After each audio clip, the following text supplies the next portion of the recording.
This is the Horse Radio Network. This is episode 1294 of Horse Tip Daily, your almost everyday morsel of helpful hints, useful facts, and practical techniques for horse folks. Brought to you today by you, our listeners.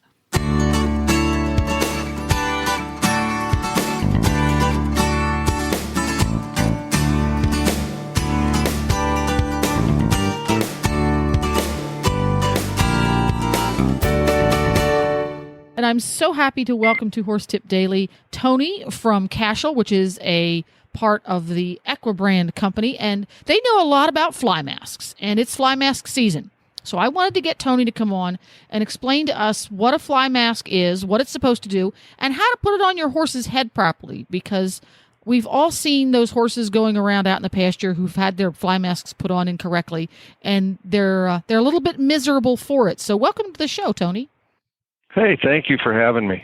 So a lot of folks, I'm sure, are familiar with the Cashel brand fly mask because you guys were kind of cutting edge when you first came out with your fly masks, because you came at it from a horseman's point of view rather than a corporation trying to make a product to sell a whole lot of dollars worth point of view, which is the only thing that was available prior to yours. So what is the function of a fly mask? What is it supposed to do for our horse? We decided when we got into the fly business to make a fully functional fly mask that would be comfortable for the horse all day long. So what we did was we designed the cap portion, the portion that sits on the horse's poll, to be comfortable, and we made a forelock opening so that that part of the horse's head doesn't get as itchy, and they tend to want to scratch and try to get the itchiness out, so they'd scratch it off. So we made it comfortable, forelock opening, and eye darts that were very difficult to invert. Now, what do you mean by invert? We've seen horses that come in and they've been out all day with the the point of the eye dart poking in towards the animal's eye. Oh, well, that's no good. That's no good. So we made ours and tested it daily, make alterations, go home, put them on, use them all day, all night, all day, all night, and came up with alterations that made the animal comfortable. So they'd come in, they go out in the morning asking for their mask and come in the evening and give it up. Mm-hmm. Every morning they go out and stand in line at our house. They would stand in line to have their mask put on so they could go out and graze. Craziest thing you ever seen. So the fly mask should not cause them discomfort, obviously, because if they want to rub it off, it sort of defeats the purpose of putting a fly mask on them. Now, what is it supposed to protect them from? Does it protect them from flying things, biting things, itching things, crawling things? What is the function? Well, it really is to keep the flies out of trying to lay fly matter in their eyes. And their flies are going after moisture. So the moistest spot on a horse's face is going to be their eyes. So they'll go in there and peck away and try to grab that moisture, and also lay eggs and fecal in that eye, which can cause a plugging of the tear duct, or a $80 service charge from your vet to come out and do a flush. Mm-hmm. So we put the mask on in fly season, and we have customers in the Rocky Mountain country that put fly masks on in the wintertime to help reflect the sunlight off the snow. And then there's a whole group of people that won't truck their horse without a fly mask on to keep flying matters out of their eyes, like bugs going down the freeway. Oh, never thought of that.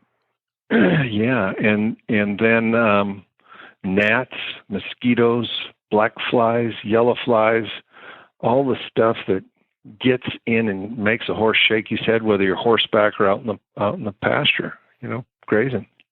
So he's going to be protected from irritating flies or irritating bugs as well as bugs that bite. Okay. He can be protected from excessive amounts of UV rays. So you've got fly masks that can do these protecting things. Now, when you put a fly mask on a horse's head, how should it fit them? What should we be looking for to make sure that we, A, got the right size, and then B, now that we have the right size, that we fit it onto their head so that it functions properly and is comfortable for the horse? Because if it's not comfortable, he's not going to leave it on. No, if it's too tight, it's going to be an irritant. Our masks are all came with a double hook and loop closure, so they really can't. It makes it more difficult for them to pull it, peel it, or another horse to grab it and help remove it. When you put it on an animal, it's basically like putting a halter on. Add the mask over the ears, and I'll shimmy it back and forth just a couple of times. Reach in, pull the forelock out, pull the jowl piece up and around, and not tight, and not even snug, but it's how could you say, just a medium, maybe medium snug, so that you can put 2 fingers under it, under the strap. So whenever you put it on your horse, the Cashel fly mask has a little tiny section of elastic down there where the hook and loop closure comes under the jaw. Should that elastic be loose? Should it be taut, or should it be stretched? No, just taut. Just taut. Okay. Just taut. So when an animal drops his head to graze, that's when the elastic will come into play, and it will give a little. Gotcha. So when his head is chewing, it doesn't get. When his head is dropped and he can chew, and it gives. Okay. So when their head is dropped, with the ear type design like ours is, our ear and forelock, when their head is dropped, the other masks will create a gap across the forehead, and flies can get in. Oh. And when they pick their head up, they've got a trap. They've got a fly trap. Well, that's no good. When the Cashel mask is on a horse and his head is dropped, there's no openings that the bugs can get in and be trapped when their head comes up. So whenever you put your fly mask on your horse, about how far down? Now we're going to talk about a fly mask that does not have a nose cover, just a regular fly mask, either with ear coverings or not ear coverings. How far down his face should it go? Should it cover up his cheekbones? Shouldn't it? Should be right around the middle? It will just cover the cheekbone. If someone's going to go out and get their fly mask, and they've never put a fly mask on any horse before, so they don't really have a reference point. If I get a fly mask that is too small for my horse and I put it on his head, how am I going to recognize one that's too small? What's it going to look like on his head? Well, first, when you shimmy it over the ears and pull the forelock through the opening, the eyes are going to be almost pressed against the mesh. And that's bad. And that's bad. And you probably won't be able to.